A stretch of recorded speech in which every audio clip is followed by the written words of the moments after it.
hay maestra para los niños, pueden pasar a su salón, chicos, por favor. Adelante.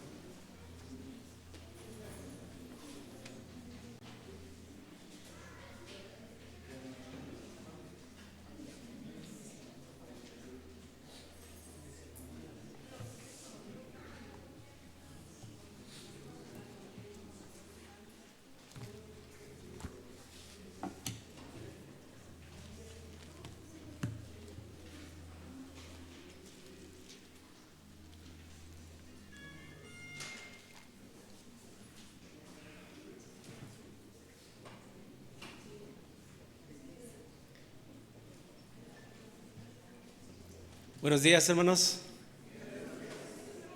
Una hermana americana que es misionera en Taiwán recién le mandó un saludo a mi esposa y le dice: bendecido domingo de resurrección. Y dice mi esposa: ¿y eso cómo se contesta?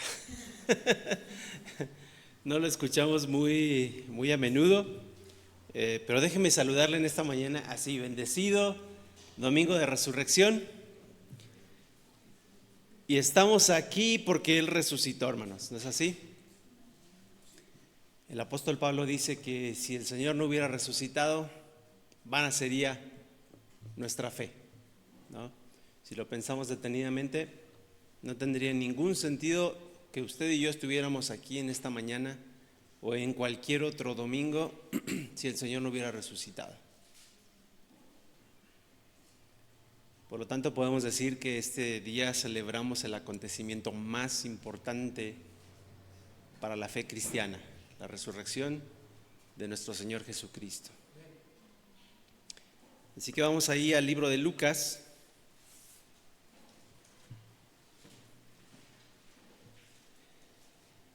Capítulo 24.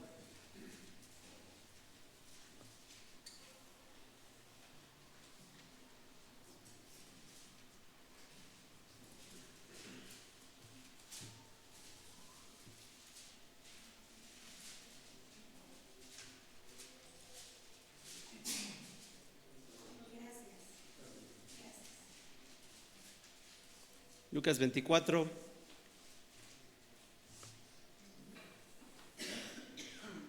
Versículo 1 dice: el primer día de la semana, muy de mañana, vinieron al sepulcro trayendo las especias aromáticas que habían preparado y algunas otras mujeres con ellas, y hallaron removida la piedra del sepulcro, y entrando no hallaron el cuerpo del Señor Jesús. Aconteció que estando ellas perplejas por esto, he aquí se pararon junto a ellas dos varones con vestiduras resplandecientes, y como tuvieron temor y bajaron el rostro a tierra, les dijeron: ¿por qué buscáis entre los muertos al que vive? No está aquí, sino que ha resucitado. Acordaos de lo que os habló cuando estaba aún en Galilea, diciendo: es necesario que el Hijo del Hombre sea entregado en manos de hombres pecadores y que sea crucificado y resucite al tercer día. Ellas se acordaron de sus palabras y volviendo del sepulcro dieron nuevas de todas estas cosas a los 11 y a todos los demás. Y aquí estos ángeles que se encontraron con las mujeres les hicieron recordar las palabras del Señor Jesucristo, que era necesario que muriera en manos de hombres pecadores, pero que al tercer día resucitara. Y en la resurrección, hermanos, es donde nosotros encontramos la prueba, la evidencia de la vida indestructible del Señor Jesucristo.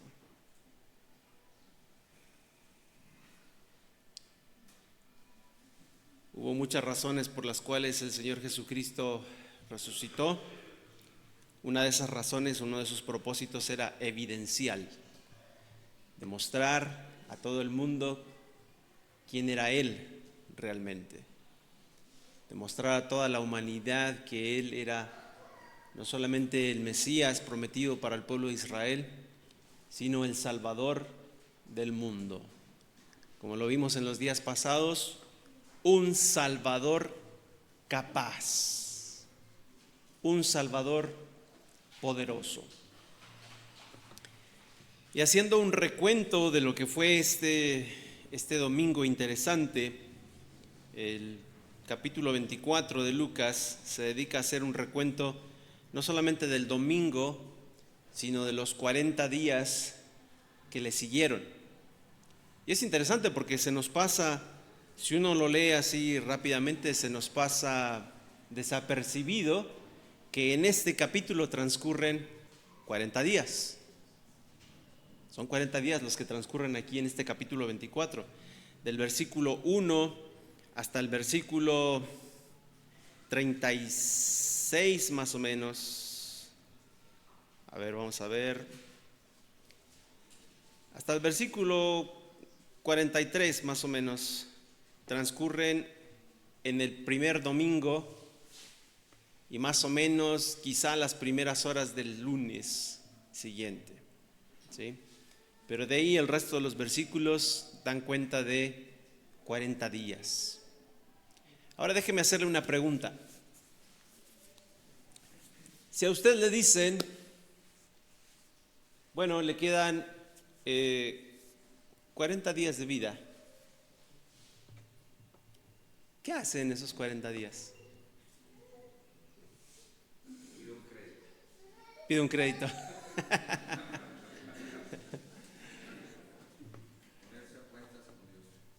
Se pone a cuentas con Dios. Ajá. ¿Qué más? Reconciliarse con las personas. Ajá. Disfrutar a la familia. Disfrutar a su familia. Muy bien. ¿Qué más? Viajar. Muy bien. Pero seguramente, podríamos continuar con esto, pero seguramente, y usted notó en cada una de las afirmaciones que se hicieron, usted usa esos 40 días de una manera especial, ¿sí? No dice, ay, me quedan 40 días, voy a seguir haciendo lo mismo que he venido haciendo hasta este momento, ¿no? Todo el mundo piensa en hacer algo extraordinario con sus últimos 40 días de la tierra, algo importante, algo que considere importante. De manera que nosotros podemos echar una mirada al corazón del Señor al ver qué fue lo que hizo en estos 40 días, qué era lo que Él consideraba importante, ¿sí? Entonces acompáñeme ahí al versículo 44.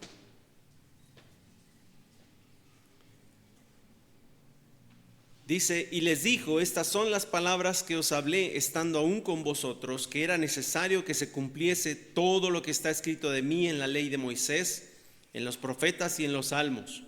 Entonces les abrió el entendimiento para que comprendiesen las escrituras, y les dijo, así está escrito y así fue necesario que el Cristo padeciese y resucitase de los muertos, y que se predicase en su nombre el arrepentimiento y el perdón de pecados en todas las naciones, comenzando desde Jerusalén.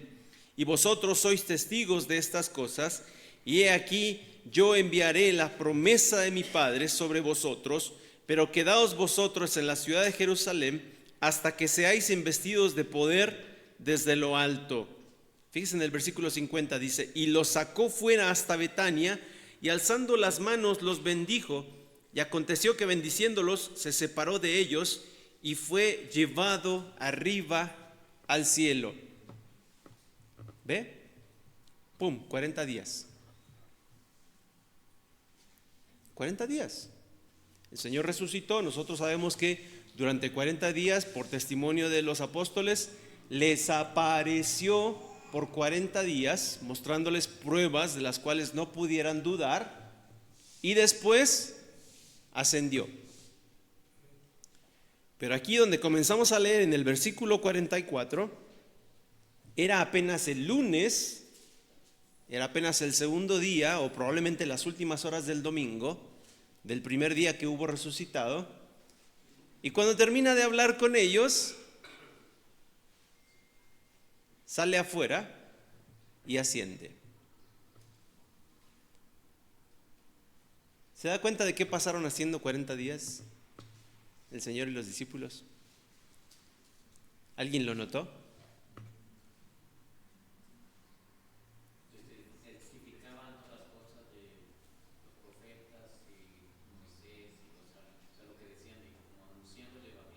Exactamente, el Señor les enseñó desde la perspectiva bíblica. Muchachos, por si no entendieron mi vida y mi propósito, aquí está, miren, abramos las Escrituras.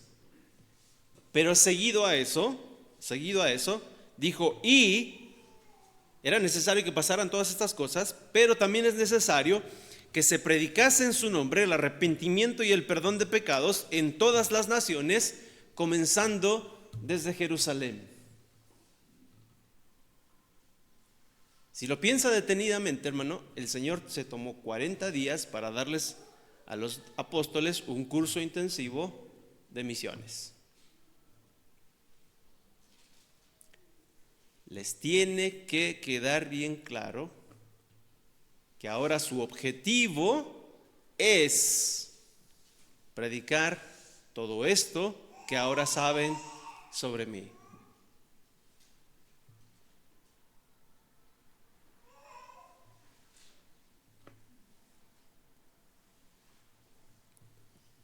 Y vosotros sois testigos de estas cosas.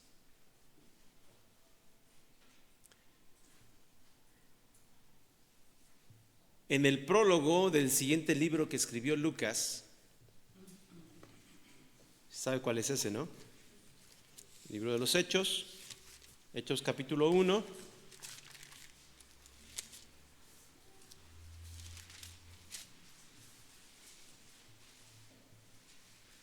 Encontramos un poco más de detalles acerca de lo que se dijo en este último día, en el día de la ascensión. ¿Sí? Vamos a Hechos, capítulo 1, dice: en el primer tratado, Teófilo, hablé acerca de todas las cosas que Jesús comenzó a hacer y enseñar, hasta el día en que fue recibido arriba, después de haber dado mandamientos por el Espíritu Santo a los apóstoles que habían escogido, a quienes también, después de haber padecido, se presentó vivo con muchas pruebas indubitables, apareciéndoseles durante 40 días y hablándoles acerca del reino de Dios. Y estando juntos, les mandó que no fueran de Jerusalén, sino que esperasen la promesa del Padre, la cual les dijo: oísteis de mí. Porque Juan ciertamente bautizó con agua, mas vosotros seréis bautizados con el Espíritu Santo dentro de no muchos días. Entonces los que se habían reunido le preguntaron diciendo: Señor, ¿restaurarás el reino a Israel en este tiempo? Y les dijo: no os toca a vosotros saber los tiempos o las sazones que el Padre puso en su sola potestad, pero recibiréis poder cuando haya venido sobre vosotros el Espíritu Santo, y me seréis testigos en Jerusalén, en toda Judea, en Samaria y hasta lo último de la tierra. Y habiendo dicho estas cosas, viéndolo ellos, fue alzado y le recibió una nube que le ocultó de sus ojos. Y estando ellos con los ojos puestos en el cielo, entre tanto que él se iba, he aquí se pusieron junto a ellos 2 varones con vestiduras blancas, los cuales también les dijeron: varones Galileos, ¿por qué estáis mirando al cielo? Este mismo Jesús, que ha sido tomado de vosotros al cielo, así vendrá como le habéis visto ir al cielo.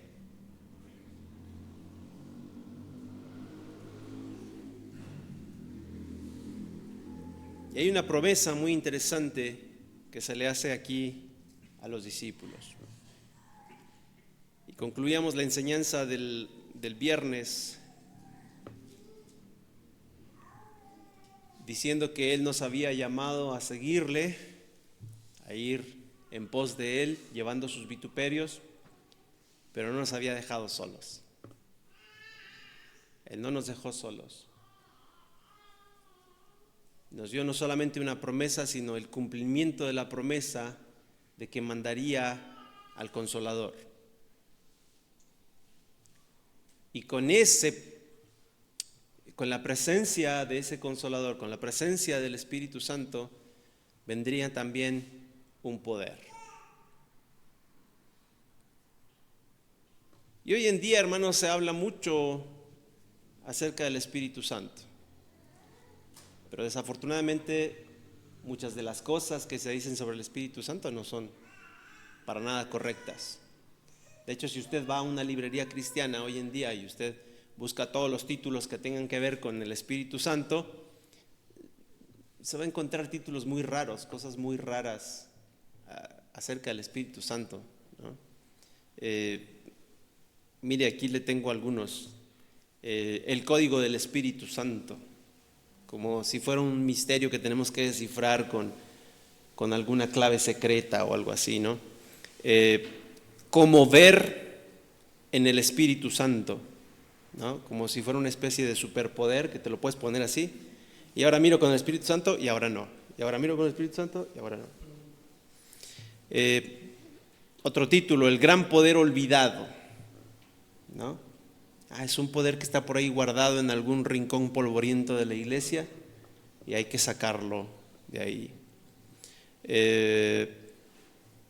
Bienvenido Espíritu Santo, un libro muy popular de corte carismático, un devocional, 40 días con el Espíritu Santo,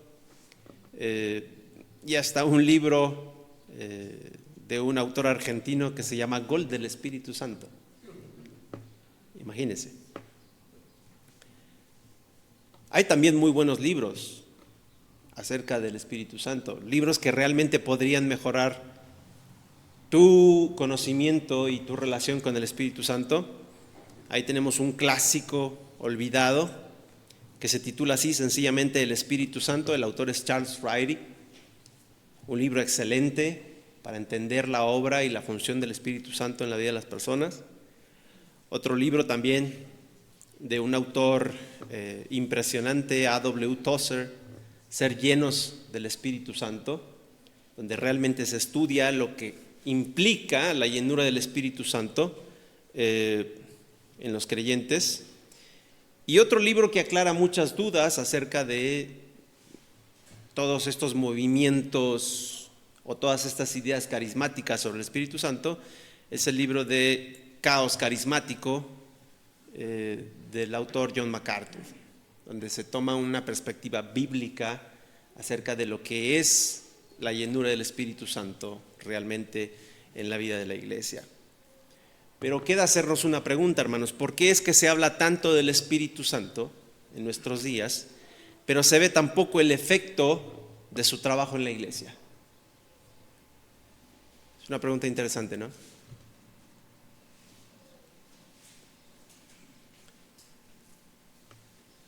Porque a diferencia de lo que la mayoría de estos autores predican, el poder del Espíritu Santo no nos bendice dándonos cosas. El Espíritu Santo nos bendice tomando cosas de nosotros. Va a ver a lo que me refiero. Fíjese, aquí en este pasaje que leímos en Hechos capítulo 1, de versículo 1 al 11, los discípulos también se preguntaban si obtendrían alguna ganancia con la venida del Espíritu Santo, ¿no? Vea lo que dice el versículo 6. Entonces los que se habían reunido le preguntaron diciendo: Señor, ¿restaurarás el reino a Israel en este tiempo? ¿Se acuerda de lo que hablábamos el viernes, no? La perspectiva del creyente. Obtener alguna ganancia de las cosas espirituales. Siempre queremos alguna bendición terrenal. Y ahí estaban los apóstoles con el Señor resucitado, pensando todavía en cosas terrenales. Acuérdense del contexto de aquel pasaje en donde el Señor les había dicho: bueno, cuando el Señor venga en la restauración, ustedes que me han seguido van a tener 12 asientos para sentarse para regir a las 12 tribus de Israel. Y en eso todavía estaban pensando ellos: Señor, ¿restaurarás el reino de Israel ahora? ¿Ya? ¿Ahora sí ya? ¿Ahora ya que resucitaste ya nos vas a dar nuestro curul?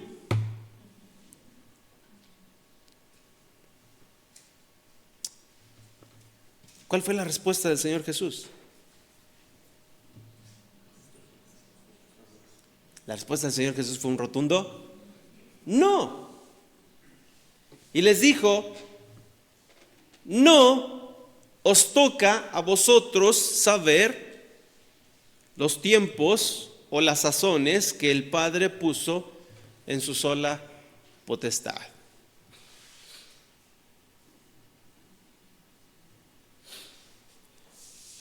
En otras palabras, muchachos, esto a ustedes no les incumbe.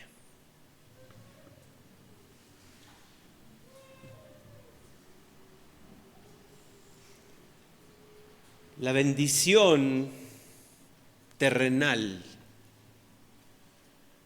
el propósito de Dios para la tierra, no es algo que a ustedes les debe de preocupar por el momento.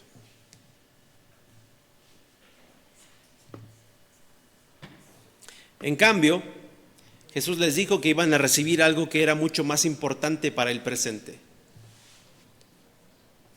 Versículo 8: pero recibiréis poder cuando haya venido sobre vosotros el Espíritu Santo, y me seréis testigos en Jerusalén, en toda Judea, en Samaria y hasta lo último de la tierra. Tres cosas que vamos a ver en esta mañana, hermanos. Los discípulos iban a recibir una bendición, un propósito y un alcance. Tres cosas. En primer lugar, la bendición. Vamos a verlo. ¿Cuál fue la bendición? Versículo 8, primera parte. Pero recibiréis poder. Recibiréis poder. Esta es la bendición. Ahora, si observamos la historia de la iglesia en Hechos, hermanos, cada vez que el Espíritu Santo se manifiesta o actúa de una forma visible, la manifestación de su poder resulta primordialmente en salvación de almas. Veamos algunos ejemplos. Hechos capítulo 2, versículo 41.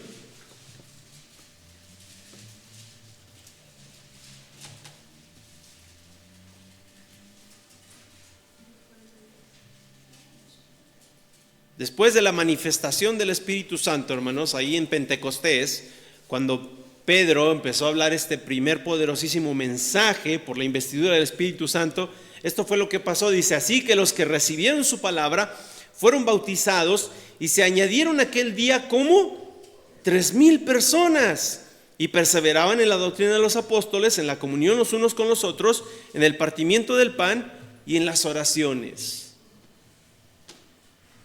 ¿Se fija? El poder del Espíritu Santo actuando a través de la iglesia trae como resultado salvación de almas. No trae bendición terrenal, no trae prosperidad, no trae mejoras en la economía, no trae ninguna de esas cosas. Tampoco trae manifestaciones escandalosas de ningún tipo. El escándalo aquí, hermano, fue que 3,000 personas pasaron de ser judíos, seguidores de la ley, a ser creyentes nacidos de nuevo. Tremendo escándalo. Capítulo 4, versículo 4. Una vez más, después de que el Espíritu Santo se manifestó a través de un milagro que hicieron Pedro y Juan,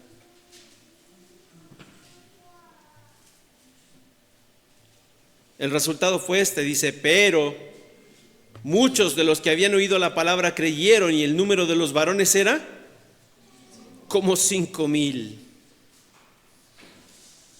Salvación de almas, hermanos, en tan grandes proporciones que la gente se quejaba después de ellos, diciendo: estos que trastornan el mundo entero, como dice en Hechos capítulo 17, versículo 6.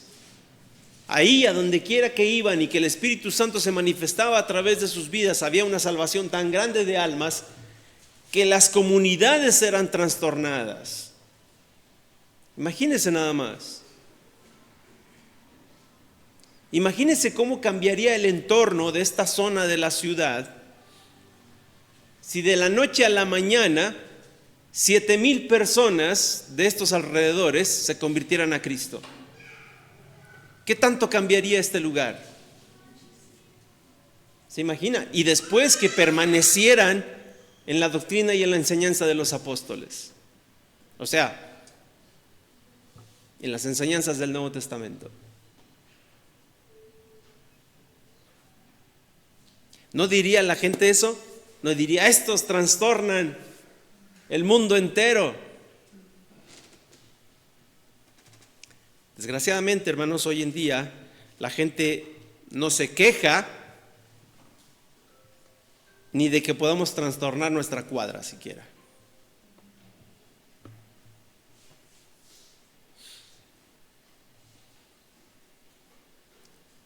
Déjeme decirle, hermano, una cosa.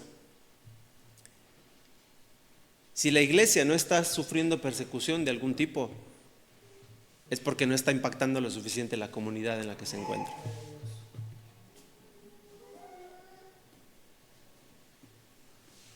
Hay que ser honestos.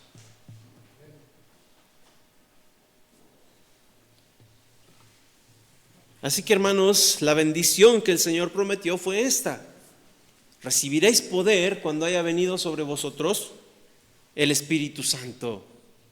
Pero esta era una bendición con un propósito, y es lo segundo que vamos a ver en esta mañana. ¿Cuál era el propósito de esta bendición que el Señor resucitado les estaba dando a sus discípulos? Bueno, con el Espíritu Santo, hermanos, el Señor Jesucristo estaba transmitiendo el poder de su vida indestructible a cada uno de sus seguidores. Hoy nosotros tenemos vida eterna porque el Espíritu Santo mora en nosotros. Y la palabra de Dios dice claramente en el libro de Efesios que Él es las arras de nuestra salvación. Él es la promesa, Él viviendo en nosotros es la promesa de que nosotros también vamos a tener vida eterna. Es más, al tenerlo en nosotros, es la garantía de que ya tenemos la vida eterna. La vida indestructible de Cristo ha sido transmitida a nosotros por su Espíritu Santo morando en nuestras vidas. ¿No es eso impresionante? Ahora, esta bendición, hermanos, viene con un propósito.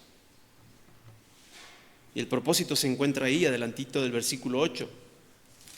Volviendo a Hechos 1:8. Dice, pero recibiréis poder cuando haya venido sobre vosotros el Espíritu Santo. Y aquí viene el propósito de esta bendición. Dice, y me seréis testigos. El Espíritu Santo, hermanos, no es un genio de la lámpara que colma nuestra vida de bendiciones temporales. Todos estos libros que usted puede encontrar en la librería cristiana dan la idea de eso. Que si usted aprende a manipular el poder del Espíritu Santo, va a tener bendiciones interminables en su vida. Bendiciones materiales. ¿No es así? El Señor Jesucristo no dijo, y recibiréis poder y tendréis prosperidad. No dijo eso. Tampoco dijo, y recibiréis poder y les irá bien en todos sus negocios. No dijo eso. Dijo, recibiréis poder y me seréis testigos. Ese es el propósito, me seréis testigos. El Espíritu Santo es más bien, hermanos, como un general que nos capacita y nos instruye en el campo de batalla para lograr el objetivo supremo de Jesucristo, la razón por la cual Él murió y resucitó. Y esta razón es que llenemos el mundo entero con el Evangelio de Jesucristo. Fíjese, resucitó, anduvo con sus apóstoles, les dijo, era necesario que el Cristo padeciese estas cosas Pero también es necesario que cada uno de ustedes vaya y anuncie las buenas nuevas a otros.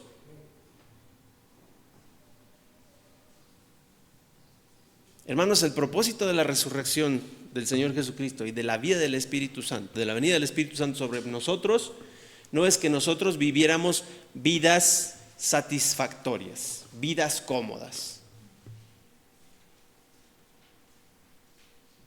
Lo decíamos el viernes, sí, Él quiere que vivamos vidas felices, pero esa felicidad no se encuentra en nuestros objetivos materiales. Esa felicidad se encuentra en cumplir la voluntad del Padre, la voluntad de Cristo.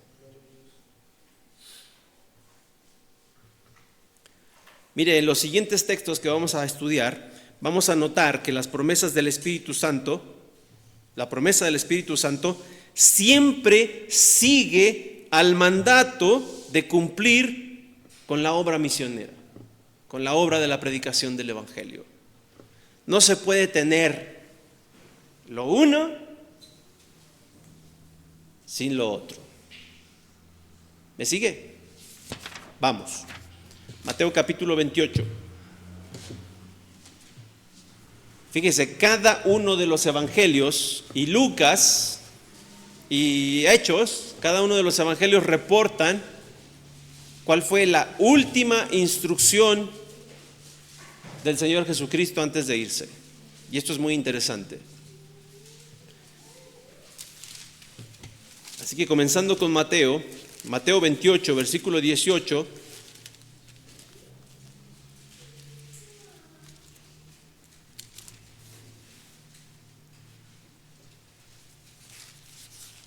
¿Estamos ahí? ¿Algún hermano que lo lea, por favor? 18 al 20.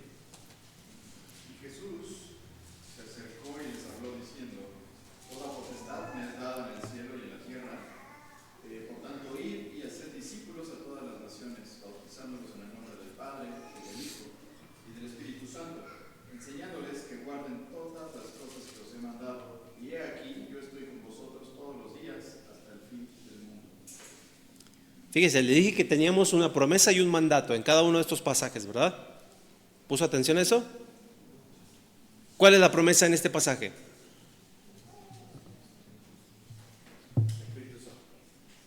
El Espíritu Santo. ¿Cómo lo manifestó en este pasaje? ¿Cómo lo enunció? He aquí yo estoy con vosotros. He aquí yo estoy con vosotros. Ahí está la promesa. Y a veces, hermanos, tomamos las promesas de la palabra de Dios y las sacamos del contexto. ¿No es así? Y queremos hacer de las promesas de Dios cosas para nuestro beneficio que no era la intención por la cual se dio esa promesa. Entonces, por ejemplo, aquí solemos decir, sí, el Señor dijo que iba a estar conmigo todos los días hasta el fin del mundo. Entonces, yo voy a estar seguro donde quiera que vaya en la calle, ¿no? Él está conmigo. Como si el Señor fuera una especie de guardaespaldas. Así. Y pobre de ustedes, el que se meta con mi hijo, ¿no? Hermanas, si van con esa mentalidad por una calle oscura, en un lugar peligroso, sin tener prudencia, sin actuar de una manera prudente, déjenme decirles que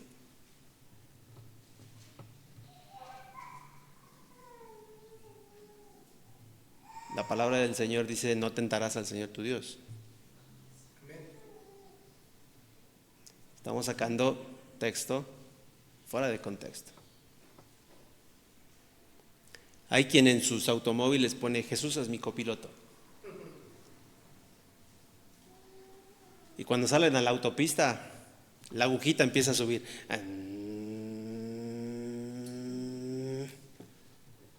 Y le mete, acabo que el Señor viene conmigo, ¿no?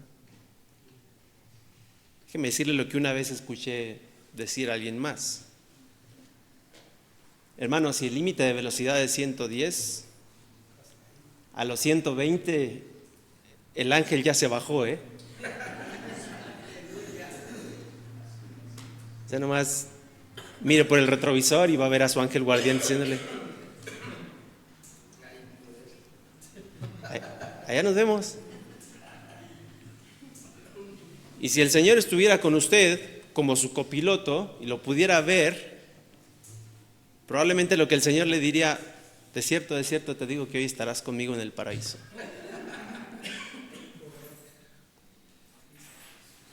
No podemos tomar las promesas de Dios, sacarlas fuera de contexto para nuestro beneficio y pensar que estamos haciendo bien. ¿Cuál es la promesa aquí? He aquí, yo estoy con vosotros todos los días hasta el fin del mundo. Pero ¿cuál es el mandato? Y de hacer discípulos. Vayan y hagan discípulos a todas las naciones, y he aquí, yo estoy con vosotros todos los días hasta el fin del mundo. Ahí los voy a acompañar, ahí voy a estar con ustedes, ahí voy a estar detrás de ustedes. Ahí van a sentir mi presencia, mi poder. Ahí van a sentir que estoy cada día con ustedes. Cuando estén cumpliendo mi voluntad. Cuando estén cumpliendo su propia voluntad, lo único que van a sentir es un tremendo vacío.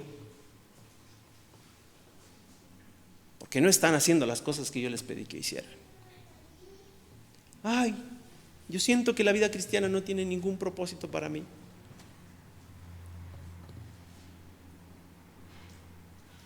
¿Estás predicando el evangelio? ¿Estás haciendo discípulos? No, pues por eso ya la vida cristiana no tiene ningún sentido para ti, porque no estás cumpliendo con la voluntad de Dios. Sencillo.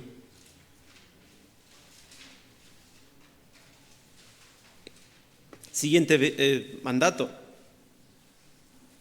Siguiente mandato y promesa, Marcos 16. Decíamos, al final de cada uno de los evangelios está manifestada la voluntad del Señor Jesucristo. Marcos 16, versículo 15. ¿Alguien que lo pueda leer? 15 y 16. 15 al 18.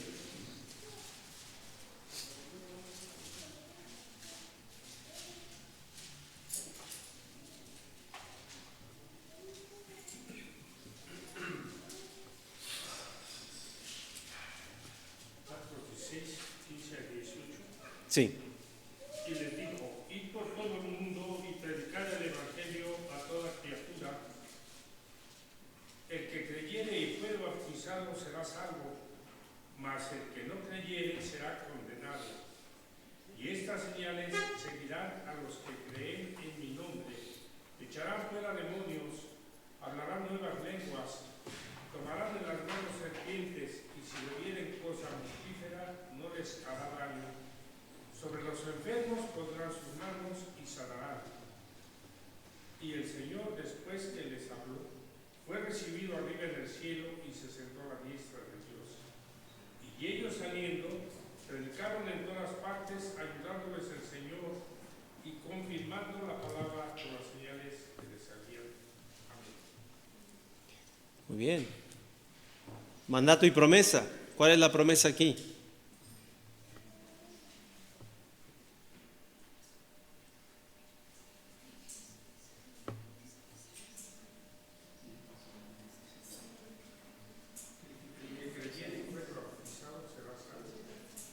Esa es una, sí.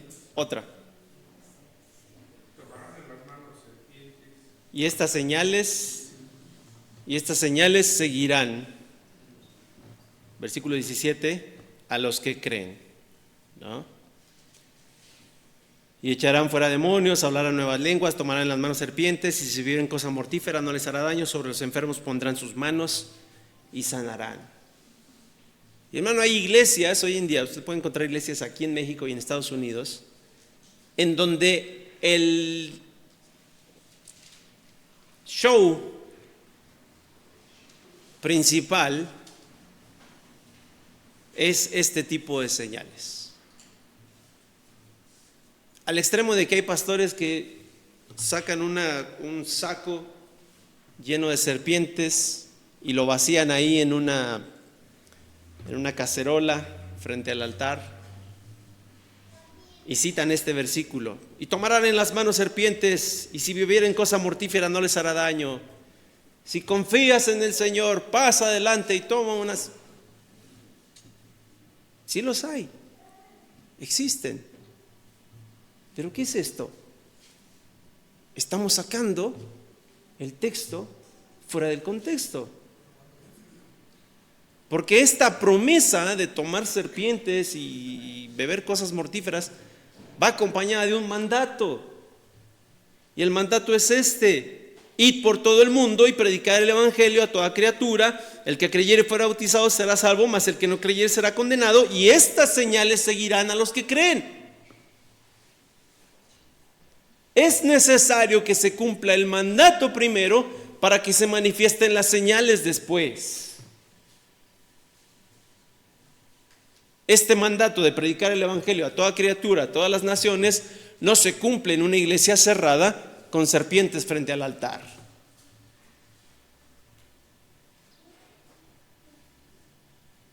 Este mandato se cumple con una iglesia que envía misioneros a predicar el evangelio a todas las naciones.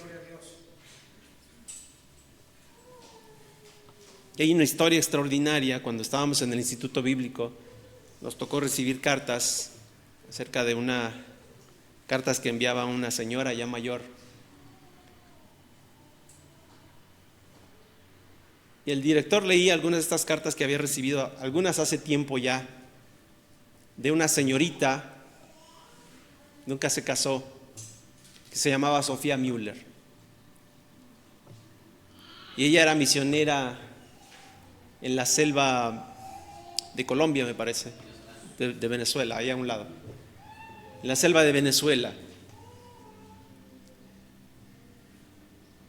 Y después leyendo su historia, su biografía y todo lo relacionado a esta impresionante mujer de Dios, una historia que a mí me llamó mucho la atención. Y se cuenta de una vez que estaba visitando una aldea que le recibieron en la aldea y empezó a compartir el evangelio ahí con las personas de la aldea. Y el efecto de la palabra de Dios era ese precisamente: trastornaba todo lugar a donde iba. Porque cuando la gente recibía el evangelio empezaban a seguir a Dios en lugar de seguir con sus supersticiones y su brujería y su hechicería. Y esto molestaba mucho a los líderes de las aldeas, que al mismo tiempo eran los brujos de las aldeas. Y en una de estas aldeas le invitaron a comer y la recibieron y le prepararon ahí un caldo de todo tipo de cosas, ¿no? Allá en las selvas de Venezuela y de Colombia se le pone de todo, ¿no? Al caldo en la selva. He oído que hay caldo de manita de mono, cosas así. Entonces uno de estos preparados le dieron a ella, y ella, pues queriendo hacer un buen testimonio, ¿verdad?, comió, estuvo ahí con ellos. Llegada la noche se puso muy mal, empezó a sentirse muy mal, vomitó, se puso enferma por varios días. Y pasados estos días, el jefe de la tribu y varias personas de la tribu se acercaron con ella y le dijeron: háblanos de tu Dios, háblanos más, queremos saber más de ese Dios que es capaz de salvar la vida de una persona que ha sido envenenada con veneno suficiente para matar a 10 hombres fuertes. Si tu Dios tiene poder para salvarte a ti, tiene poder para salvar nuestras almas. Y eso es lo que había pasado. El mismo jefe de la tribu había puesto ahí tanto veneno que quería que no viviera un solo día más cambiando las cosas con el evangelio. Y el resultado fue todo lo contrario, porque la promesa del Señor se cumple.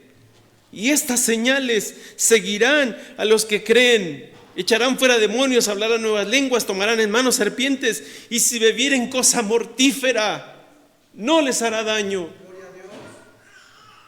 Ahí tenemos también el ejemplo de Pablo cuando naufragó en una isla. Era un día lluvioso, empezaron a hacer una fogata. Él ahí después del naufragio y todo también se puso a levantar leña. Cuando echó la leña en el fuego, una serpiente venenosísima se le quedó prendida en la mano. Y él mira eso, sacude la serpiente y sigue como si nada con sus tareas.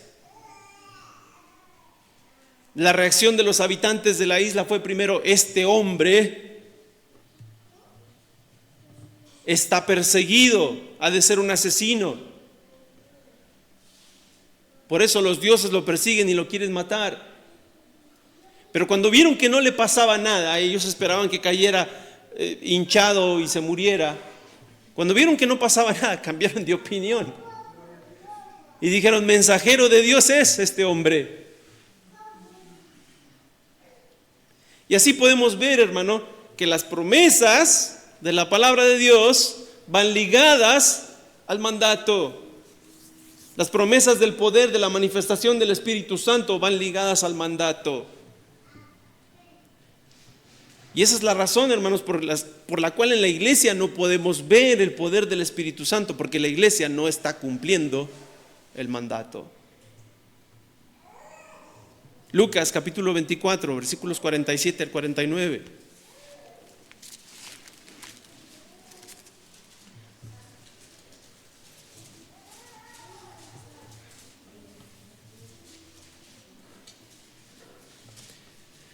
Dice: y que se predicase en su nombre el arrepentimiento y el perdón de pecados en todas las naciones, comenzando desde Jerusalén. Y vosotros sois testigos de estas cosas. He aquí, yo enviaré la promesa de mi Padre sobre vosotros, pero quedaos vosotros en la ciudad de Jerusalén hasta que seáis investidos de poder de lo alto. La promesa es: yo enviaré al Espíritu Santo. Pero ¿cuál es el mandato? Que se predicase en todas las naciones.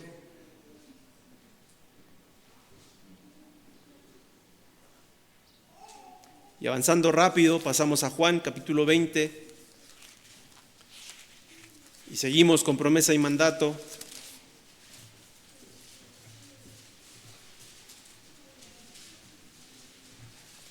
Juan 20, 21 y 22. Dice: entonces Jesús les dijo otra vez: paz a vosotros, como me envió el Padre, así también yo os envío. Y habiendo dicho esto, sopló y les dijo: recibid el Espíritu Santo. A quienes remitiereis los pecados les son remitidos, y a quienes se los retuviereis les son retenidos. La promesa, el ofrecimiento de Dios: recibid el Espíritu Santo. Pero el mandato: como me envió el Padre, así también a todos ustedes yo os envío. Y acuérdese que en el acto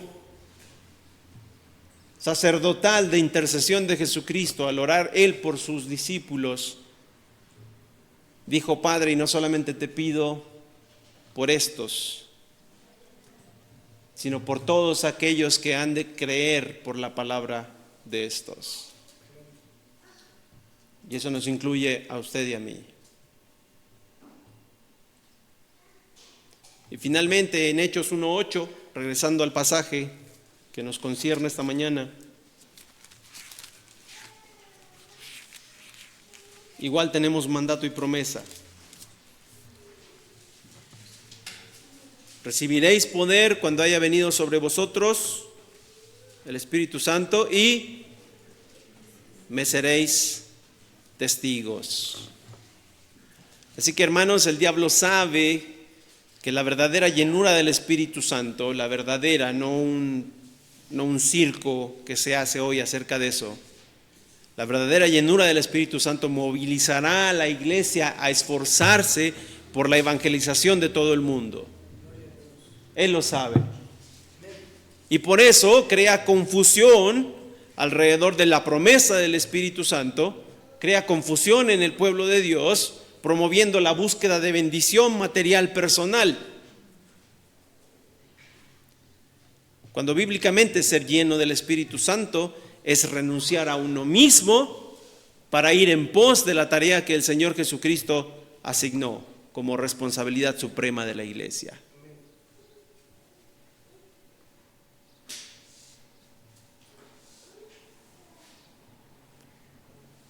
La iglesia, hermanos, existe con la función primordial de predicar el evangelio a todas las naciones.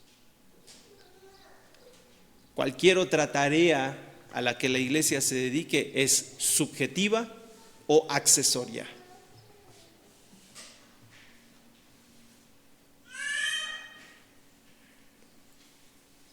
Fundar hospitales, educar a las personas, escuelas y todo este tipo de cosas solo deben de ser tareas accesorias para cumplir con la tarea primordial, que es predicar el evangelio a todas las naciones.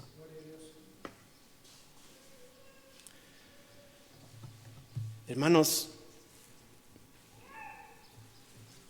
no buscamos reconocimiento personal como iglesia, sino que Cristo sea reconocido a través de nosotros. No buscamos la autorrealización, no buscamos el éxito personal, lo decíamos el otro día, ¿no? No vamos a encontrar al Señor Jesucristo en el camino al éxito personal. Lo que buscamos es realizar la obra por la cual Cristo dio su vida. No buscamos la satisfacción de nuestras necesidades espirituales. Voy a la iglesia para que me alimenten. Ya no voy a esa iglesia porque ahí ya no me alimentan. No. Lo que buscamos es humillarnos como niños, como mandó el Señor Jesucristo, y servir a otros para ser verdaderamente grandes. No es la búsqueda insaciable de la bendición económica. Y lo repito mucho porque estamos tan enfocados en eso. Estamos tan enfocados. Si sigo al Señor seguramente me va a bendecir. Y lo que pensamos es bendición económica siempre. No. Deberíamos de pensar más bien en la entrega desinteresada de nuestros bienes para llevar almas al cielo. Y aquí hay otra historia hermosa de dos misioneros que se llamaban Harry Bolbach y Harold Reimer. Tuvimos el privilegio, mi esposa y yo y muchos otros, de ser en parte sostenidos por las ofrendas de uno de estos misioneros, de la familia Bolbach. Y ellos fueron misioneros ahí en la selva de Brasil. Y pasaron cosas impresionantes en su objetivo por llevar a cabo el evangelio. Un día iban caminando por la selva y de repente empezaron a escuchar zumbidos. Y decían, ¿qué pasa? ¿Qué pasa? Y de repente empezaron a ver cómo flechas se clavaban y lanzas se clavaban en los árboles alrededor de ellos. Y empezaron a correr para salvar sus vidas. Pero así iban ellos arriesgando la vida y predicando el evangelio donde quiera que iban. Y en una de las comunidades que fundaron y predicaron el evangelio y fundaron como una comunidad cristiana,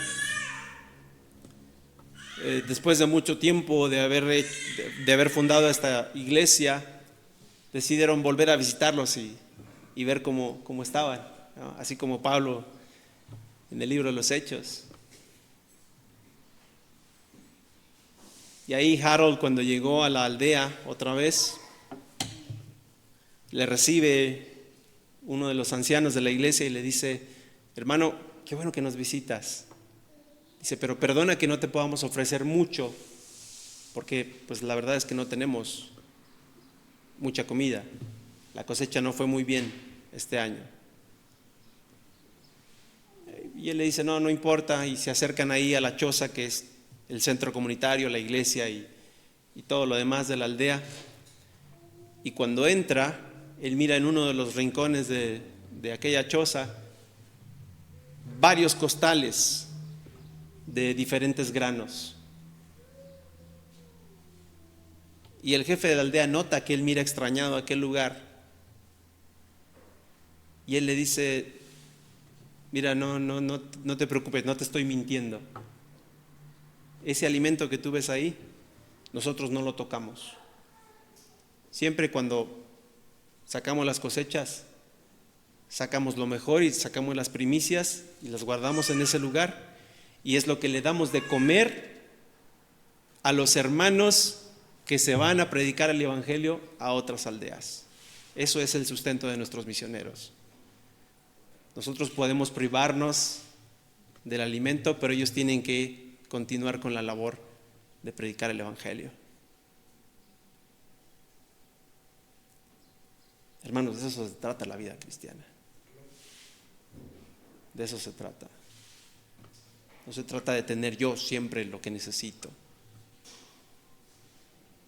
Se trata de que yo ponga todos mis recursos a los pies del Señor.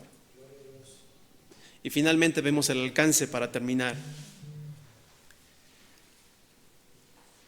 Y me seréis testigos, y dice, en Jerusalén, en toda Judea, en Samaria y hasta lo último de la tierra.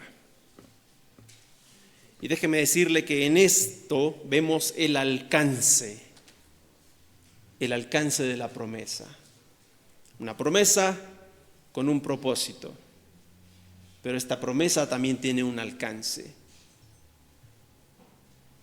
Mire, esta declaración de me seréis testigos en Jerusalén, en Judea, en Samaria y hasta lo último de la tierra, esta declaración no es un orden en el que se deben de hacer las cosas, es sencillamente una declaración de alcance. Y le digo que no es un orden porque así es como lo interpretamos convenientemente en muchas iglesias. Y le digo, siempre hablo con confianza de nuestra denominación porque nos conozco. Y como hermanos libres siempre tendemos a pensar, no, es que el Señor me puso en este lugar y yo tengo que alcanzar este lugar primero antes de poder continuar al siguiente lugar. Porque la Biblia dice, es primero Jerusalén, y luego mi Judea, y luego mi Samaria, y luego ya cuando termine de alcanzar esto, hasta lo último de la tierra. No es una declaración de un método. Porque si el Señor lo hubiera dicho así, este sería un versículo muchísimo más largo.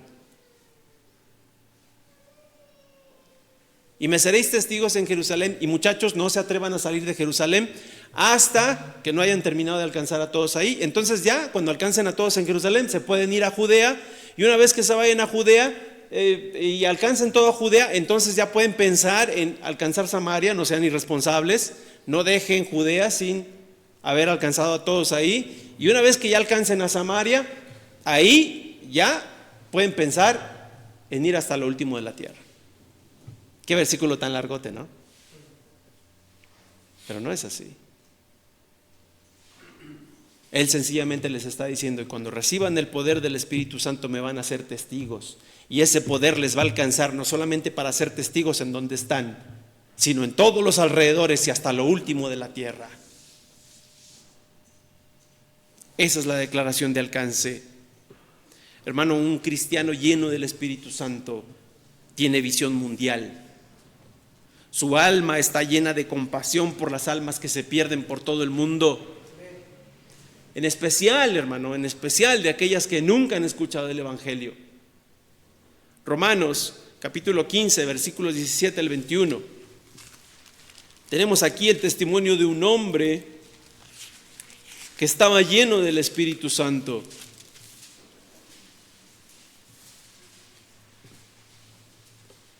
Y aquí está cómo él interpretó y practicó el mandato del Señor Jesucristo.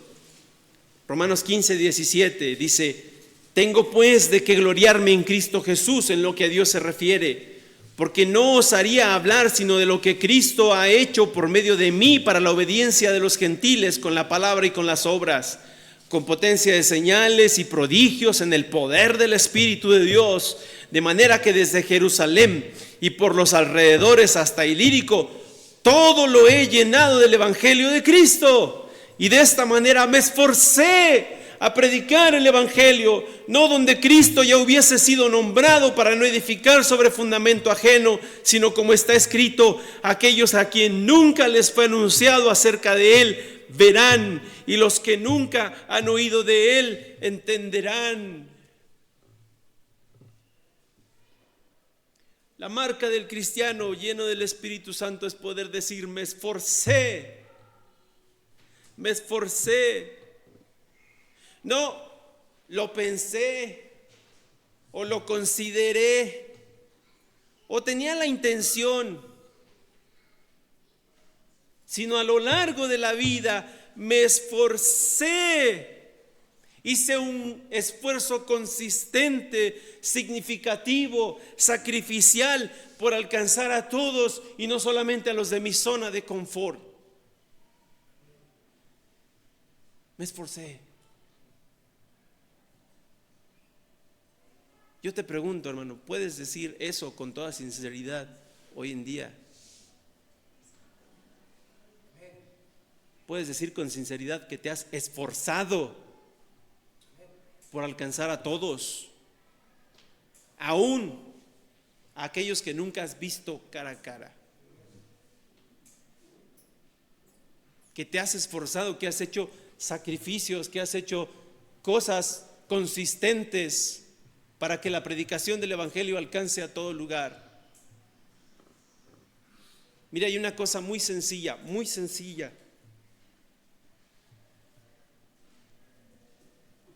que yo le puedo asegurar que si nosotros fuéramos fieles en hacerla, el Evangelio ya estaría siendo predicado en todas partes del mundo, en lugar de haber alrededor de 2.500 millones de personas que nunca han escuchado ni siquiera mencionar el nombre de Jesucristo.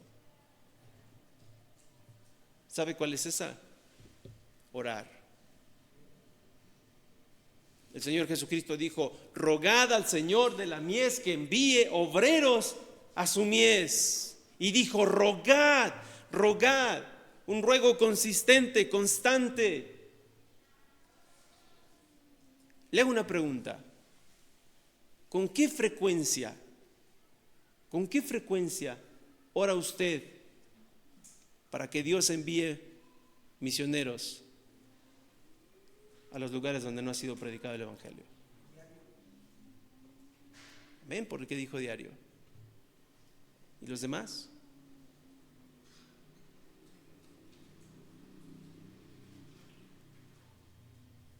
¿Con qué consistencia dobla sus rodillas delante de Dios? Y por 5 minutos por lo menos, por 5 minutos, ora por las necesidades de los países en donde no se ha predicado el Evangelio y porque Dios envíe a alguien a que vaya a ese país.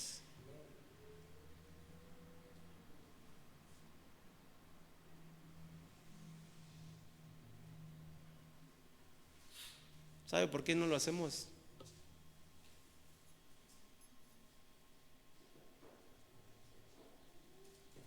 Porque no queremos que un día el Señor nos diga: estás orando por esos países, ve tú.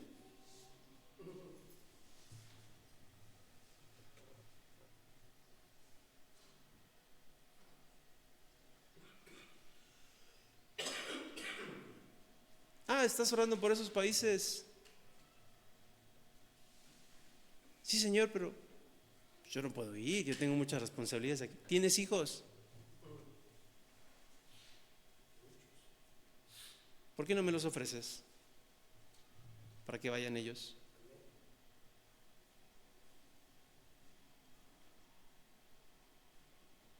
Si fuéramos fieles y honestos, tan solo en esta tarea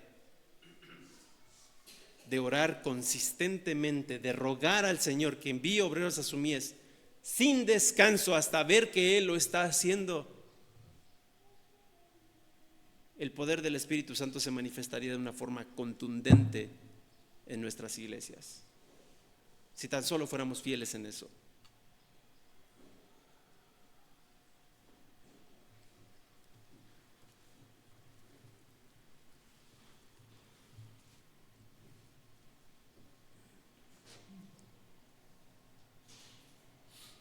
El poder de la vida indestructible de nuestro Señor Jesucristo fue transmitido a nosotros